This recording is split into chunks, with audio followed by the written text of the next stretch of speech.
Ini kayaknya heboh sekali ya guys, masalah Sylvester Matutina ya, yang katanya ya sampai dengan hari ini itu belum dieksekusi atau belum dipenjara ya. Menurut mereka ya, menurut Refli Harun dan kawan-kawan, harusnya harus dieksekusi, sudah harus dipenjara karena katanya sudah inkrah ya, sudah berkekuatan hukum tetap.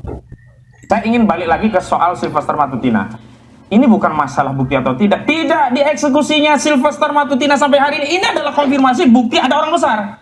Dan sekarang rakyat bertanya, apa ya perbedaan Sylvester Matutina dengan kami rakyat? Dan Rasul kita sudah menyatakan ya, umat terdahulu itu binasa karena jika yang mencuri, yang melakukan kejahatan orang-orang besar itu tidak disanksi, tetapi jika orang miskin, orang lemah dieksekusi. Seperti Charlie Chandra langsung dieksekusi, belum ada putusan, baru dia tersangka, langsung ditahan. Lalu Sylvester Matutina dengan alasan dia mengajukan PK terus tidak bisa dieksekusi. Di mana wibawa negara? Di mana keadilan? Di mana kepastian hukum? Dan tentu saja di mana kita semua hari ini kalau masih melakukan legitimasi terhadap tindakan yang menyeleweng dari hukum, dan ini merupakan pengabaian terhadap asas hukum yang penting, asas keadilan dan kepastian hukum. Yang kedua, saya pikir saat ini kita tidak sedang membincangkan ada orang besar atau tidak, tetapi kenapa sampai hari ini oleh jaksa tidak dieksekusi?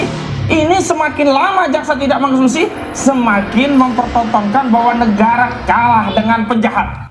Kalau saya sebut Sylvester itu penjahat ya karena sudah inkrah, sudah divonis, bukan lagi terduga, bukan lagi tersangka, tapi terpidana. Bagaimana mungkin ketika menghadapi kami kelompok ya yang oposan, ketika beda pendapat dikit, negara tidak boleh kalah dengan para oposan ya, beda pendapat langsung nih pasal bahwa kabar bohong. Hari ini kita ingin bukti bahwa negara tidak tebang pilih, tidak pilih tebang, negara hadir untuk seluruh rakyat. Eksekusi Sylvester Matutina. Demikian. Oke, luar biasa.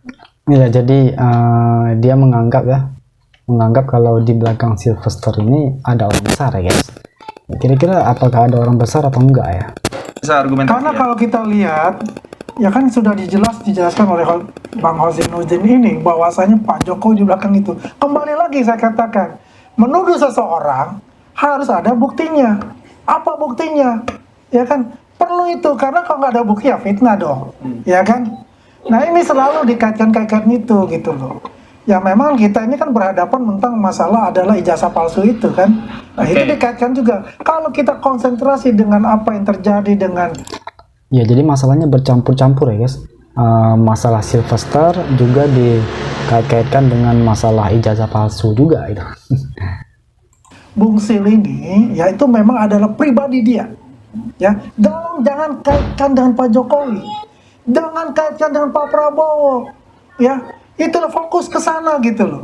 Kalau itu dilebarkan lagi, ya ini bisa lagi kegaduhan lagi tuh timbul kan gitu. Apa yang dikatakan oleh Bung Boy tadi ya mengenai PK itu, karena terus terang saya bukan orang hukum, tapi dijelaskan oleh beliau sebagai orang hukum mengatakan bahwasanya PK itu ya bisa tadi apa untuk menunda, bisa untuk menunda. Ya kita lihat itulah celah itu ya mungkin bisa dilakukan untuk itu, karena PK itu tanggal 5 Agustus kemarin diajukan, tanggal 20 Agustus itu akan di MA sudah masuk itunya, sudah dimasukkan di agenda.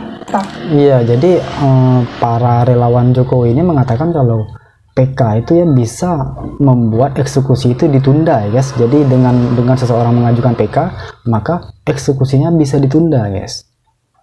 Tanggal 20 Agustus pembahasan PK itu. Kalau ada kebijakan itu situasional, misalnya gini, dia mengajukan PK eksekusi mati ya, make sense. Kalau dia langsung dieksekusi, tetapi tidak berarti dia bisa melakukan eksekusi berkali-kali dalam hal putusan MK. MK kan mengatakan eksekusi itu bisa PK itu bisa berkali-kali. Untuk tadi kasus yang disebutkan sehingga kalau misalnya dipakai pikiran seperti itu, tidak ada orang yang dieksekusi, PK aja terus, ya kan? Nah, yang kemudian yang menjadi tidak adil itu adalah masuk akal juga sih kalau misalnya seseorang itu tidak dieksekusi karena karena sedang PK, ya beramai-ramai nanti orangnya PK aja terus itu biar nggak dieksekusi ya guys. Ya masuk akal juga sih pemikiran Bang Refli Harun ya. Lah, orang yang sama sekali baru dalam posisi sebagai terdakwa, belum ada putusan, sudah dipenjarakan, Charlie Chandra, ya kan? Lalu kemudian dia belum bersalah loh. Kalaupun nanti tingkat pertama di tingkat pengadilan negeri dinyatakan bersalah, masih ada banding, masih ada kasasi. Kalau pakai logika beliau masih ada PK. Iya. Nggak selesai, tidak ada orang yang bisa dieksekusi kalau begitu. Itu satu hal. Iya, jadi seru juga ya melihat perdebatan antara relawan Jokowi sama geng-gengnya Bang Refli Harun ya. Jadi memang mereka itu memiliki argumen masing-masing gitu. Refli Harun mengatakan kalau PK bisa menunda eksekusi, ya udah kita PK aja terus.